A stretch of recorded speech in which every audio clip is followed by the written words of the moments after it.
So good day, everyone. My name is Kunle Lawal. I'm the Executive Director of the Electoral College Nigeria. Now, the Electoral College and the work we do has always been focused on political literacy.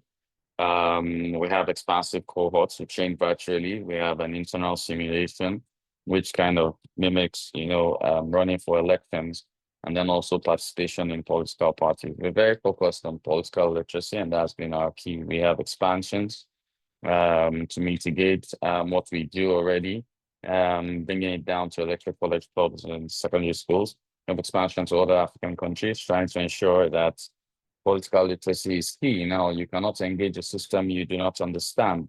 And I think that's been the basis of our work. We also extend this work to debates because we noticed in political debates across Nigeria and in Africa, most media houses kind of like ask questions that are outside the jurisdictions of office. So we help with that too, and sometimes conduct an example debate, to form a basis of how political debate should go. So that's naturally in a nutshell what the Electoral College does.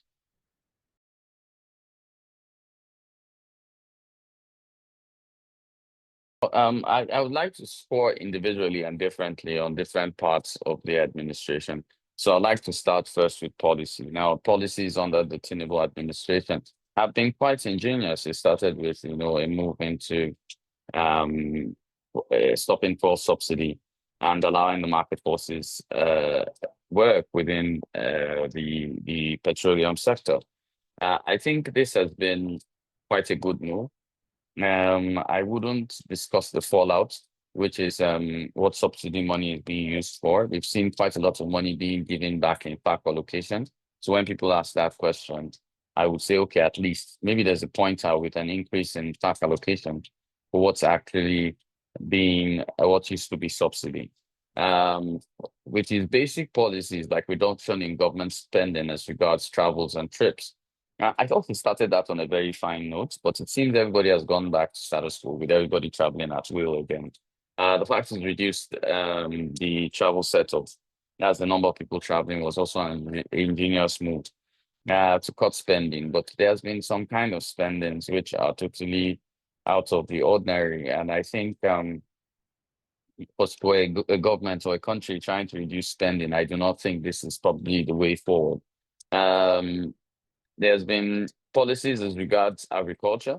There was a high rise in foodstuff. I think this was caused mainly because of issues with classes within the Middle Belt and other parts of Nigeria, stopping farmers from participating. But I've also noticed some custom laxations, which has rice that skyrocketed has kind of come down a little bit, mostly giving credit for that. So credit policy, I would score him a 45%. Now, following through on those policies, I'll score him a 20% because I've not seen the will to muster executive power behind quite a lot of policies that have been put out by the government. Now I'll go to the political part of it. There's been so much going on in the party. I would say constitutionally, I would like to score him constitutionally. He's meddled up with Section 305 and suspending the Rivers State governor is totally unconstitutional. I would like to say the Supreme Court interpreted local government autonomy, which has been granted, but I don't see the federal government going to. So constitutionally, I'll score him maybe a 30%. And then because he could declare an emergency rule, but what he cannot do is declare a situation in which the Rivers government could be suspended. And for me, I think that's where he makes the mistake. So as regards suspension of the Rivers State government, which was not within the which Section 305 does not grant him such powers in the Constitution. Like I said, I scored him 30% as regards Constitution, but moving on with the move that the Supreme Court has interpreted local government autonomy, I think it's entirely crucial that was part of something that could change the way the country is. So I'll score him a 30% constitutionally. As regards party politics, I do not think he has played a role which I feel was, and we should understand everybody has a freedom of expression.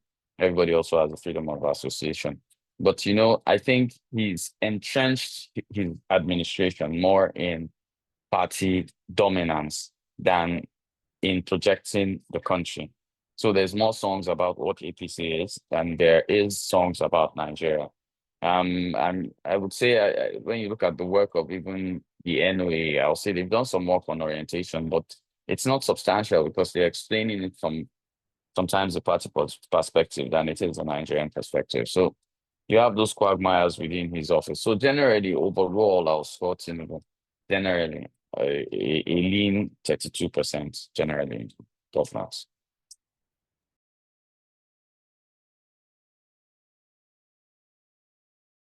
So this is how I see it.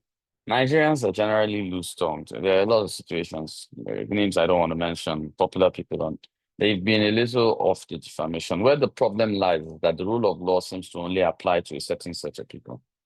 A particular minister always has his so-called media pally weekly, in which he picks on governors, picks on parties, picks on, which is dissent speech, which is actually against his the act that provides for his office. But he does that and nobody has questioned him. So I think the best way to put it is that we applied the Cybercrime Act in a way in which you would say we're kind of like an animal farm. We're not exactly where we're supposed to be, and the rule is only for a few. It does not dissent generally is an issue in Nigeria, but the fact that you're picking on just one set of people is wrong. You have people in party politics representing one particular party speaking down and throwing curses all around. I'm particularly disappointed in spokesmen of the presidency and his lack of tact. They want to tell us things that are fictitious. The amount of disinformation and misinformation that even the presidency emanates from spokesmen in the presidency is quite an issue. So I look at it and say clearly, I think with the rule of law, his administration hasn't been fair. His administration has tried to mask dissenting voices. If they're taking the Cybercrime Act to chest and trying to do something really about it, it shouldn't be for a restricted few or people that dissent against them, because you hear emanating voices from people that are supportive to this administration and no such actions are being taken against them. So, like I said, he's created a perfect animal farm in opposing voices.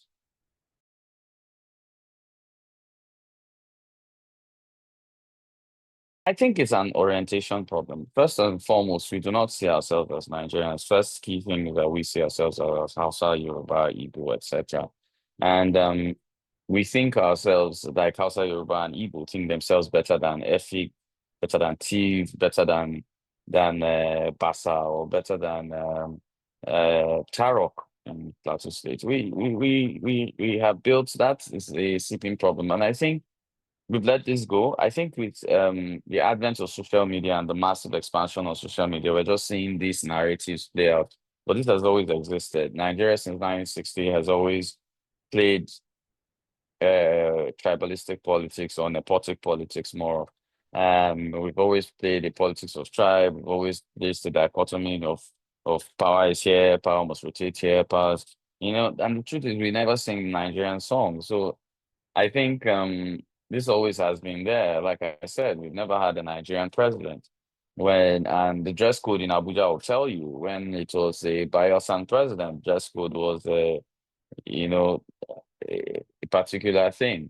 When it was the president of Katsina, it was another thing. And now that Goshen is in the office of the president, we have another dress code. So I think it's a Nigerian thing. We can learn to mitigate it. I think we have the national integrity and ethics policy which guides citizens and which should help. But how long has this been popularized? Domiciled in the ICPC, supposed to be marketed by the National Orientation Agency.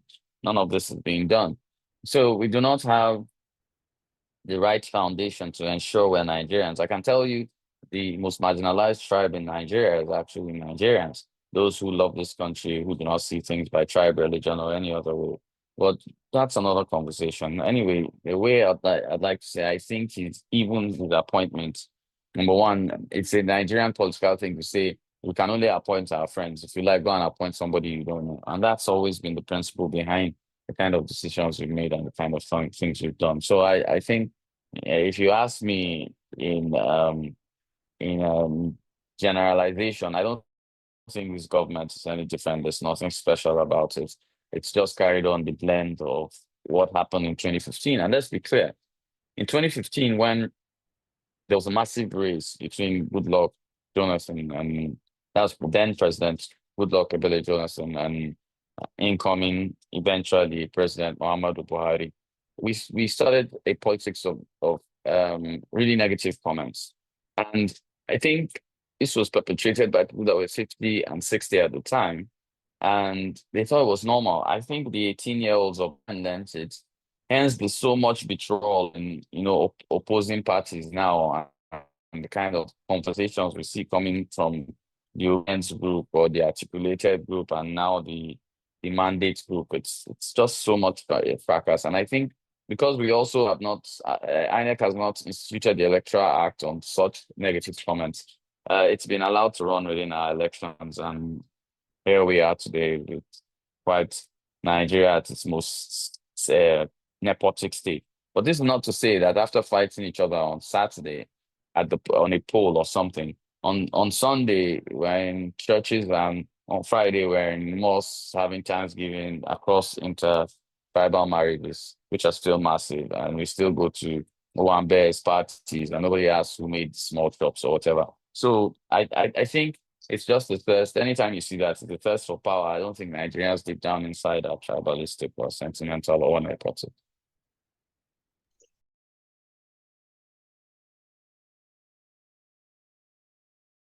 So I would generally like to look at it from this particular perspective.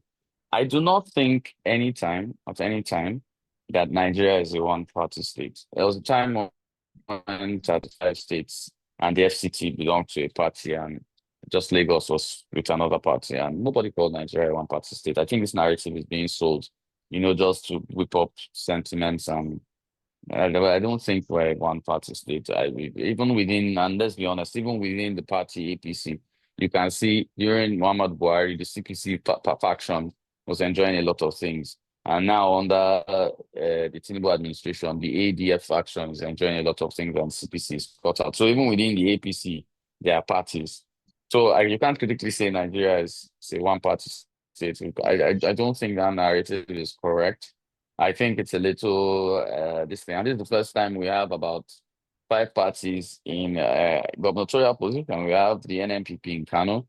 We have, 4 parties. We have Labour Party in Abia. We have ABGA in Anambra. We have the PDP 5, actually, PDP and APC in different states. So how are we a one-party state? I think this narrative is being sold by opposition just to, clamor. I don't think it's right. Yeah, with people decamping and moving forward, that has always happened in Nigerian politics. I don't think this is anything new or anything to go by. So I do not agree with a one-party state. I do not agree with tilting towards a one-party state. There are too many separated vested interests in Nigeria to call us a one-party state.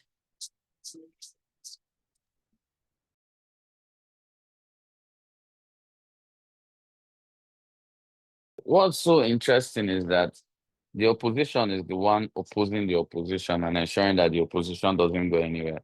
And they've left the incumbents totally free of judgment or free of anything stressful. So I think the opposition has been very weak. But there are individuals trying to, be dissenting voices, being the voice of reason at times.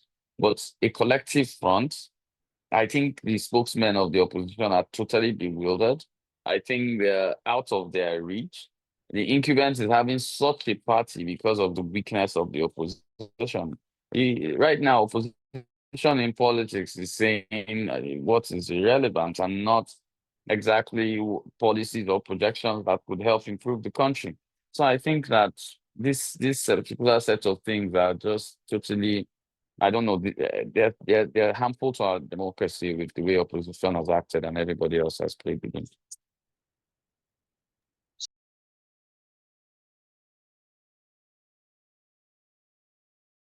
For me, I expect to see a drive towards FDI, improve the FDI in Nigeria. They're not doing badly with that.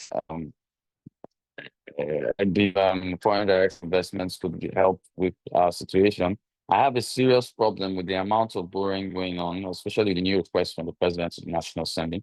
We can't keep borrowing to solve our problems. I think Nigeria should look more at in-depth solutions into how to be able to generate IGR.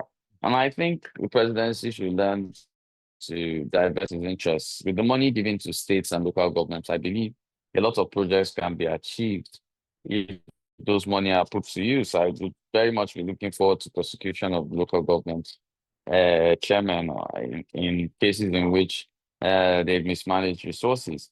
So where do I see Nigeria economically? If we're able to improve FDI, we're able to provide basic amenities, we're able to provide basic security and improve infrastructure like the president's telling on doing with railways and whatever, you might see a general economic boom, a slight one in Nigeria. We have no number of people, we have markets. I think it might be possible, but that would now depend on the willpower of the government to execute its functions properly without getting uh, caught up in the daydream of 2027 elections, which it has put forward above every other thing.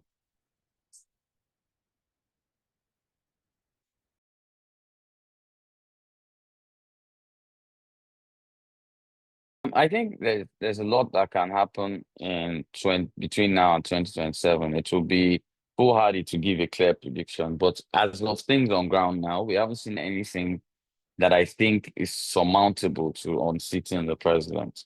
I look forward to the conversations of upper days. I look forward to a great democracy, but I don't see for now a clear, direct, clear-cut direction on how to take out or beats the president, the incumbent president in 2027. But the interesting days ahead, the conversations are interesting. If you go back to 2015, the movement started about this time. APC was formed just like a year before the election. So there's still time to achieve uh, this particular situation. But I look forward to seeing those conversations. But for now on ground, I cannot guarantee anything with the president as it is, because it's still quite a little self-ambitious. It's still quite a little not for country. That's the position right now. If you can Yeah, quickly I think say. one of the key things Nigerians should concern themselves about right now should be joining political parties. Like I always say, our election is a selection because we do not participate in the primaries. I need more Nigerians to join political parties. I need Nigerians to be able to rise up and become delegates there, and you can choose the kind of people that emanate. And people should care about National Assembly elections. You can't just say because somebody was a former governor, he'll be a senator. The only former governor I've seen make a good senator is Adams Oshimole. Comrade Adams Oshimole. I don't think any other person has been able to. I even felt he could never have been a governor because of how good a legislator he is.